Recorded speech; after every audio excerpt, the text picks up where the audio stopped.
Sud Radio, le grand matin week-end, 7h-10h, Jean-Marie Bordry. On en parle tout de suite avec nos deux invités affaiblis sur la scène politique intérieure, politique française. Est-ce qu'Emmanuel Macron et la majorité peuvent retrouver de l'air à l'international? On va en parler tout de suite.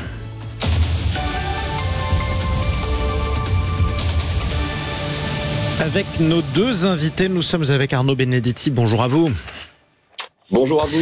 Et bienvenue sur Sud Radio, professeur à la Sorbonne, rédacteur en chef de la revue Politique et Parlementaire. Nous sommes également en compagnie de Jean Petot. Bonjour à vous. Bonjour. Politologue, merci de nous avoir rejoints également sur Sud Radio. Reportage avec Emmanuel Macron, c'est pas tout à fait une interview, mais ça reste un reportage dans le journal du dimanche, aujourd'hui dans vos kiosques. Emmanuel Macron qui était à Bruxelles en train de négocier avec ses partenaires européens, qui mettait en scène le durcissement de son ton à l'égard de la Russie. C'était avant l'attentat à Moscou, attentat revendiqué par l'organisation État islamique. Première question d'abord pour vous, Arnaud Benedetti. Que change cet attentat pour la posture d'Emmanuel Macron? Je ne suis pas sûr que ça ait un impact sur la posture d'Emmanuel Macron, en tout cas immédiatement. La question est de savoir, pour essayer de répondre à votre interrogation, savoir si finalement le durcissement du ton indéniable d'Emmanuel Macron vis-à-vis de la Russie depuis plusieurs semaines, l'idée que il faut peut-être envisager un rehaussement du niveau d'engagement des Occidentaux et des Européens en Ukraine. Peut-il avoir un impact sur l'opinion publique dans la perspective des élections européennes? À ce stade, quand on regarde les différentes études d'opinion qui projettent les intentions de vote, clairement, ça a très peu d'effet pour l'instant, en tout cas, tout au moins. Donc on ne peut pas évidemment préjuger de ce que sera l'évolution en Ukraine dans les 2 mois qui viennent. Une évolution qui pourrait peut-être, là en l'occurrence, avoir un impact. Mais ce qui est sûr, c'est qu'on ne se retrouve pas comparativement dans la situation de 2022, où en effet, lors de l'élection présidentielle, le président de la République avait pu bénéficier de ce que les politologues ou les politistes appellent l'effet drapeau, c'est-à-dire une sorte de mobilisation d'une partie de l'opinion publique ou d'une grande partie de l'opinion publique autour du chef de l'État. Donc c'est aujourd'hui, en tout cas, j'allais dire, je serais très prudent sur l'impact de la situation internationale sur les orientations, en tout cas du vote des Français à un peu plus de 2 mois du 9 juin. Et d'ailleurs, effectivement, pendant la campagne présidentielle, l'invasion de l'Ukraine par Vladimir Poutine avait clairement profité à Emmanuel Macron dans les sondages. À ce stade, on ne voit pas la moindre progression de la majorité présidentielle dans les sondages pour les élections européennes, notamment avec nos sondages IFOP Fiducial pour Sud Radio. Jean Petot, Emmanuel Macron qui continue malgré tout à tirer à boulet rouge sur les dirigeants russes, notamment après les insultes et propos particulièrement vulgaires proférés par certains officiels. Les dirigeants russes perdent leur nerf, dit-il. Est-ce que ça peut lui servir à quelque chose sur la scène politique française de parler ainsi ? Non, je ne crois pas. Pour la raison très précise et exacte qu'a développé Arnaud à l'instant, ce fameux flag effect, dont on a parlé, l'effet drapeau, dont il faut savoir que c'est une drogue, ce n'est pas le terme exact, mais c'est un produit à effet très rapide et très court. C'est pour ça que ça a eu un effet sur la présidentielle de 22, compte tenu du fait que l'agression russe était du 24 février et que l'élection a eu lieu quelques semaines plus tard. On voit bien, et les sondages le montrent par vagues successives, combien les Français, de plus en plus, non seulement se désintéressent de la situation en Ukraine, mais également sont de plus en plus réservés, même sur une aide matérielle. Et je ne parle même pas de l'envoi de troupes, bien sûr. Donc, c'est le paradoxe de ces élections européennes. On a le sentiment, en quelque sorte, que la polémique Macron-Poutine n'intéresse que les Russes, et pas les Français. Le paradoxe de ces élections européennes, c'est qu'il est question de se prononcer dans une élection importante, qui d'ailleurs n'aura qu'un seul tour, et ça aussi il faut le rappeler, sur des enjeux qui sont supranationaux, et finalement ça n'intéresse pas véritablement les Français sur cette question-là. Alors avec un bémol, c'est vrai que le soutien à l'Ukraine s'est considérablement affaibli dans l'opinion publique depuis le début de l'invasion. En revanche, il reste nettement majoritaire, y compris d'ailleurs pour la fourniture de matériel militaire militaire, qui est la partie la plus controversée à ce stade, dans ce qui est déjà fait en tout cas. Parlons maintenant de la scène politique intérieure. La majorité nettement, très nettement décrochée par le Rassemblement national. Scénario catastrophe pour la majorité. Est-ce qu'on pourrait imaginer que la majorité présidentielle se retrouve troisième à ces élections, Arnaud Benedetti?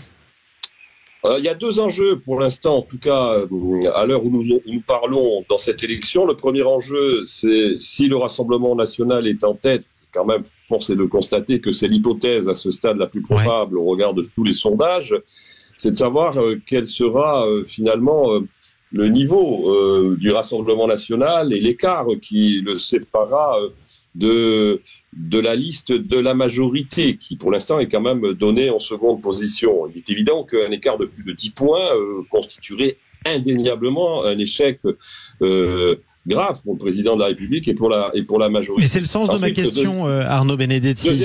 Si vous permettez, Arnaud Benedetti, on regarde tous l'écart entre le Rassemblement national et la majorité. Il se trouve qu'il y a moins d'écart, entre la majorité et la troisième liste, souvent celle du Parti socialiste, qu'entre la majorité et le Rassemblement national. Oui, j'allais y venir justement. Le deuxième enjeu, c'est de savoir si le frémissement dont semble bénéficier l'offre de M. Glucksmann va se prolonger et se poursuivre.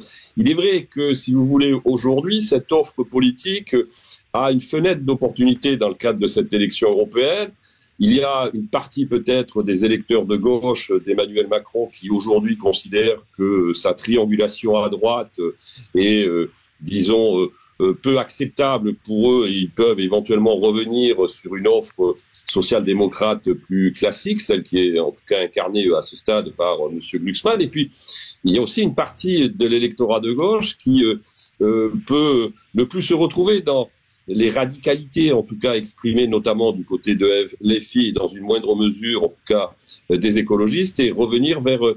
Glucksmann. Donc il y a en effet un risque à ce stade, encore une fois, pour la liste de la majorité, de devoir se battre sur deux fronts, c'est-à-dire le front du Rassemblement national, qui fait largement la course en tête, et puis le front d'une troisième liste, en tout cas, qui apparaît aujourd'hui en capacité de pouvoir la concurrencer. Oui, mais c'est un paradoxe qui est intéressant à soulever, Jean Petot, parce que on a l'impression que la majorité fait presque exclusivement campagne sur la politique étrangère et le rapport entre la France et la Russie, les rapports entre la France et la Russie, et pourtant ça profite à Raphaël Glucksmann qui lui aussi parle presque exclusivement de cela, faut bien le dire. Oui, d'abord parce qu'il a une antériorité, si je puis dire. Et il n'a jamais changé d'avis d'ailleurs sur ce sujet. Voilà. Alors que on peut pas dire que Emmanuel Macron ait changé d'avis, mais il y a quand même eu envers certains comportements qui ont pu laisser à croire que la France était plutôt en retrait par rapport à une aide inconditionnelle à l'Ukraine. Alors un peu dans la technique des embardés, assez cher parfois, assez propre à Emmanuel Macron. Le coup de volant a été donné non seulement à droite, ça c'est en politique intérieure, mais également à côté. Maintenant, nous faisons la course en tête comme soutien numéro 1 de l'Ukraine. Alors, il n'est pas forcément étonnant que l'électorat soit un peu chamboulé par ces accros, si je puis dire, sur la ligne ou dans la ligne. Et quand vous faites la course, j'allais dire dans la voie du milieu, sur une route à 3 voies, si le trafic de droite tend à mordre sur la voie du milieu, et si le trafic de gauche aussi dévie un peu vers vous, c'est vous qui vous retrouvez entre les deux camions plutôt mal en point. Donc c'est bien ça la situation, je crois. D'une certaine façon, Emmanuel Macron et sa ligne politique sont un peu victimes de tout ce qu'il a engrangé, si je puis dire, politiquement, depuis 7 ans maintenant. Un mot, Arnaud Benedetti, des autres listes dont on n'a pas encore parlé, celle notamment des Républicains qui fait campagne avec un certain nombre de militants d'ailleurs qui se pressent dans les meetings, il faut bien le reconnaître. Est-ce que François-Xavier Bellamy a de la place ? C'est tout l'enjeu pour les LR, parce qu'on voit bien que l'objectif que s'assignent aujourd'hui les LR, c'est l'objectif de réaliser le score ou le même score que celui de 2019. Après, notamment, l'échec cinglant de la présidentielle de 2022. Donc, on voit qu'ils n'ont pas mis la barre très haute, mais leur objectif, c'est au moins de parvenir à ce score. La difficulté, en effet, pour eux, c'est que il risque à la fois de pâtir de la concurrence de la liste Reconquête menée par Marion Maréchal, qui aujourd'hui se situe dans un étiage entre 5 et 7, qui n'a pas quand même réussi pour l'instant manifestement à susciter une dynamique. Et puis aussi d'avoir, si vous voulez, le risque d'une sorte de vote utile qui joue dans l'anti-macronisme de droite en faveur de Monsieur Bardella. Et en effet, imaginons le scénario catastrophe, le pire pour les LR, c'est de se retrouver sous les 5%. Et quand on discute avec un certain nombre de responsables LR, c'est une crainte qu'ils affichent, même si on voit bien que Monsieur Bellamy, en tout cas pour l'instant, essaye d'occuper l'espace. C'est plutôt un bon débatteur, on le voit dans les débats, il est assez bon orateur, donc il est en tout cas, j'allais dire, une carte importante pour les Républicains, mais l'équation des Républicains finalement n'a pas bougé depuis 2017. Ils sont toujours pris en étau entre d'un côté la Macronie et de l'autre le Rassemblement national. Et les Républicains dont vous parliez, effectivement en 2019, ils avaient obtenu 8%. C'était un échec à l'époque, bien sûr. Là, ils seraient contents de refaire le même score ou de le réobtenir. Merci à tous les deux d'avoir débattu ce matin sur Sud Radio.